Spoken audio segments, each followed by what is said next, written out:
ദൈവം ഒരുക്കുന്ന സമയത്ത് നീ അവിടെ ഉണ്ടാവണം. When the presence of God is activating, you must make yourself available. ദൈവ സാന്നിധ്യത്തിന്റെ മേഘം ഇറങ്ങി വരുമ്പോ നീ അവിടെ ഉണ്ടാവണം.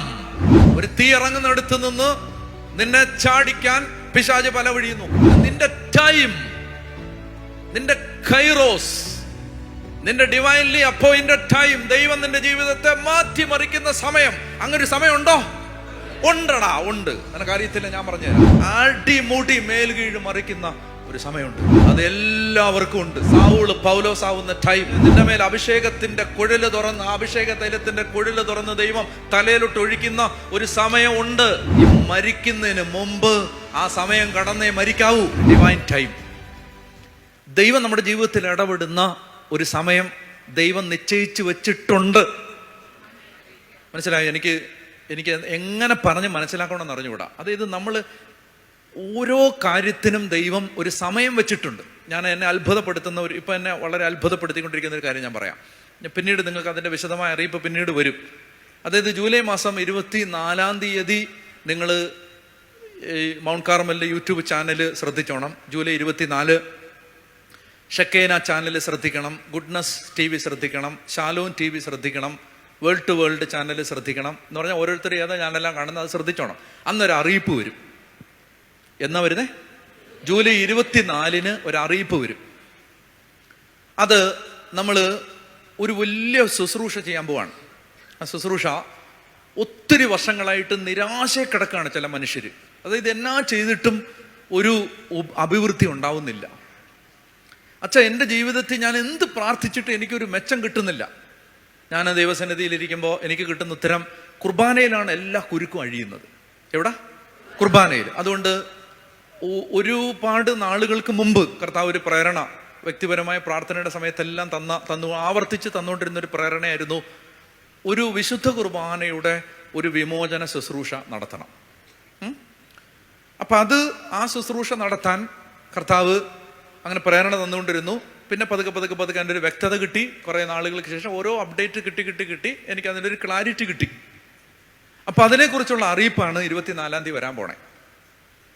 ആ 24 ആ അറിയിപ്പ് കിട്ടിക്കഴിഞ്ഞിട്ട് 7 ദിവസം ഉണ്ട് ഒരുങ്ങാൻ നിങ്ങൾക്ക്. എത്ര ദിവസമുണ്ട്? ജൂലൈ 31 ആ ശുശ്രൂഷ തുടങ്ങും. നിങ്ങളെല്ലാം വീട്ടിൽ കിട്ടും. അത് മനസ്സിലായോ?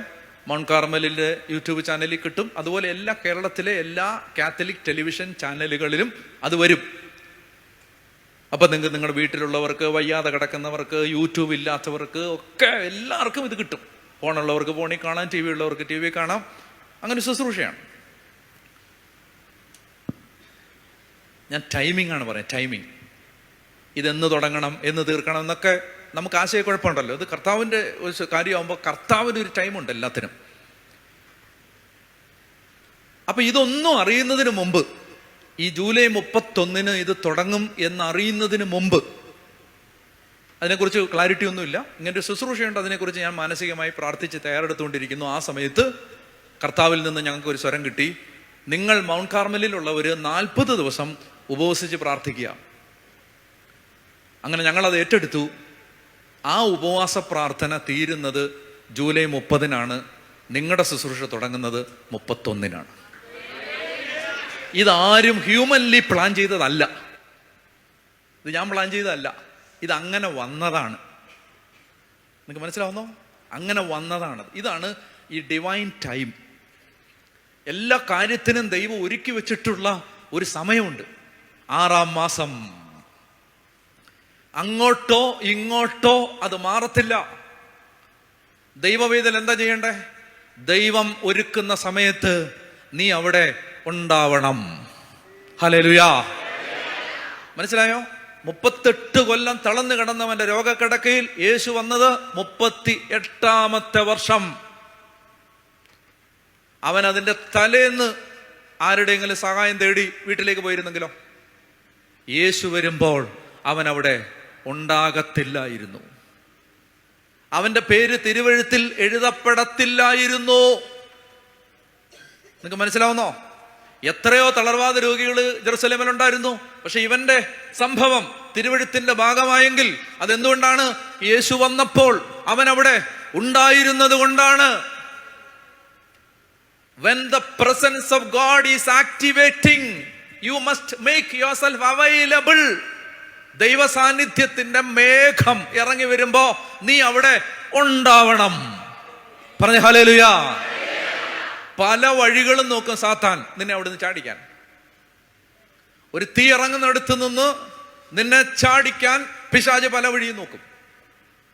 മനസ്സിലാവുന്നുണ്ടോ? പക്ഷെ നീ അവിടെ വേണം. അതിനാണ് വീട്ടിൽ കുടുംബ പ്രാർത്ഥന. അവിടെ നീ വേണം ചേട്ടാ. കുർബാന പള്ളി നടക്കുമ്പോൾ നീ അവിടെ വേണം. കാരണം നിന്റെ ടൈം, നിന്റെ കൈറോസ്, നിന്റെ ഡിവൈൻലി അപ്പോയിന്റഡ് ടൈം, ദൈവം നിന്റെ ജീവിതത്തെ മാറ്റിമറിക്കുന്ന സമയം. അങ്ങനൊരു സമയം ഉണ്ടോ? ഉണ്ടടാ, ഉണ്ട് എന്ന് പറഞ്ഞാൽ ഉണ്ടല്ലോ, അടിമുടി മേൽകീഴ് മറിക്കുന്ന ഒരു സമയമുണ്ട്. ഉണ്ട്. മനസ്സിലായോ? അത് എല്ലാവർക്കും ഉണ്ട്. എല്ലാവർക്കും ഉണ്ട്. എല്ലാവർക്കും. മനസ്സിലായോ? സാവൂള് പൗലോസാവുന്ന ടൈം, സാവൂള് പൗലോസാവുന്ന ടൈം. മനസ്സിലായോ? നിന്റെ മേൽ അഭിഷേകത്തിന്റെ കുഴല് തുറന്ന്, അഭിഷേക തൈലത്തിന്റെ കുഴല് തുറന്ന് ദൈവം തലയിലോട്ട് ഒഴിക്കുന്ന ഒരു സമയം ഉണ്ട്. ഉണ്ട് ചേട്ടാ, ഉണ്ട്. മനസ്സിലായോ? ഉണ്ട്. ഈ മരിക്കുന്നതിന് മുമ്പ് ആ സമയം കടന്നേ മരിക്കാവൂ. അതായത് പിശാച് നാണം കെട്ട് നിൽക്കുന്ന ഒരു സമയം ഉണ്ട്. ഉണ്ട് ഉണ്ട് ഉണ്ട്. 6-ാം മാസം, 6-ാം മാസം, 6-ാം മാസം. മനസ്സിലായോ? ഒരു മാലാഖ നിന്റെ വീടിന്റെ അകത്തെ മുറിയിലേക്ക് പറന്നു വരുന്ന ഒരു സമയം ഉണ്ട്. ഉണ്ട് ഉണ്ട് ഉണ്ട്. ഇത് നിങ്ങൾ മനസ്സിലായോ? ഇത് നിങ്ങൾ വിചാരിക്കുന്ന അറിയാം. മനുഷ്യൻ, ഞാൻ പലരുടെയും ജീവിതം കാണുമ്പോൾ എനിക്ക് മനസ്സിലാവുന്നുണ്ട്, അവർക്ക് പ്രത്യാശ എന്ന് പറഞ്ഞൊരു സാധനമില്ല. പ്രത്യാശ എന്ന് പറഞ്ഞാൽ അവർ പറയുന്നത് എന്താണ്? എല്ലാം തീർന്നല്ലോ, അത് തീർന്നു, ഇത് തീർന്നു, അവിടെ പോയി ഇത് തീർന്നു. മോനെ, നീ ദൈവത്തെ കണ്ടിട്ടില്ല. അതുകൊണ്ടാണ് നിനക്ക് ദൈവത്തിന്റെ തല അറിയില്ല, നിനക്ക് ദൈവത്തിന്റെ ജ്ഞാനം അറിയില്ല, നിനക്ക് ദൈവത്തിന്റെ വഴി അറിയില്ല. അതുകൊണ്ടാണ് നീ കാണാത്ത വഴിയുണ്ടടാ അവന്റെ തലക്കകത്ത്. ഈ കുഴി കിടന്നവന്റെ അവനോട് കർത്താവ് ചോദിച്ച ചോദ്യം എന്താണ്? നിനക്ക് സൗഖ്യപ്പെടാൻ ആഗ്രഹമുണ്ടോ എന്നല്ലേ മോളെ ചോദിച്ചേ? നിനക്ക് സൗഖ്യപ്പെടാൻ ആഗ്രഹമുണ്ടോ? അവൻ എന്നാ മറുപടി പറഞ്ഞേ? വെള്ളത്തിലിറക്കാൻ. ആര് ചോദിക്കുമ്പോ അങ്ങനെയാണോ ഉത്തരം പറയണ്ടേ? സൗഖ്യപ്പെടാൻ ആഗ്രഹം ഉണ്ടോ ചോദിച്ചാൽ, മോളെ നിനക്ക് ചായ വേണോ എന്ന് ചോദിച്ചാൽ വേണോ അച്ഛാ, വേണ്ട അച്ഛാ എന്നല്ലേ മറുപടി പറയണ്ടേ? അങ്ങനല്ലേ പറയണ്ടേ? അതിന് വരെ സൗഖ്യപ്പെടാൻ ആഗ്രഹം ഉണ്ടോ ചോദിച്ചപ്പോ അവൻ എന്നാ മറുപടി പറഞ്ഞേ? വെള്ളത്തിറക്കാൻ ആരുമില്ലെന്ന്. എടാ, നിന്നോട് വെള്ളത്തിറക്കാൻ ആരും ഉണ്ടോ ചോദിച്ചോ? ഇല്ല. സുഖപ്പെടണോന്നല്ലേ ചോദിച്ചോളൂ. പിന്നെ അങ്ങനെയാണ് ഇതിന് അവനങ്ങനെ പറഞ്ഞേ. അവൻ ചോദ്യത്തിന് ഉത്തരം പറയാതിരുന്ന എന്താ? അതായത് അവന്റെ മുമ്പില്, അവന്റെ കണ്ണില്, അവന്റെ പൊട്ടബുദ്ധിയില്, അവന്റെ വീട്ടുകാർ പറഞ്ഞനുസരിച്ച് സൗഖ്യപ്പെടാൻ അവന്റെ കൺമുമ്പിൽ ഒറ്റ വഴിയേ ഉള്ളൂ. അത് ഈ വെള്ളത്തിൽ ഇറങ്ങുന്നതാണ്. എന്നാൽ ഈ കരയ്ക്ക് നിൽക്കുന്നവൻ പറയാണ്, എടാ വെള്ളം ഉണ്ടാക്കിയവനാണ് ഞാൻ. എനിക്ക് നിന്നെ വെള്ളത്തിൽ ഇറക്കാതെ സുഖപ്പെടുത്താൻ പറ്റും. മനസ്സിലായ? ഈ വെള്ളം ഉണ്ടാക്കിയവനാണ് ഞാൻ. നിന്നെ ഞാൻ വെള്ളത്തിൽ ഇറക്കേണ്ട കാര്യമുണ്ടോ? നിന്റെ കണ്ണിൽ ഒരു വഴിയേ ഉള്ളൂ. നിന്റെ ദൈവത്തിന്റെ കണ്ണിൽ കോടാനുകോടി വഴികളുണ്ട്. അപ്പൊ ഈ മനുഷ്യനുണ്ടല്ലോ, നിരാശപ്പെട്ടിട്ട് ഇനിയില്ല, എല്ലാം തീർന്നു, ആ വഴി അടഞ്ഞില്ല, ഈ വഴി അടഞ്ഞില്ല. അത് അടച്ചതാണ് ദൈവം. മനസ്സിലായോ? അത് അടച്ചതാണ് ദൈവം.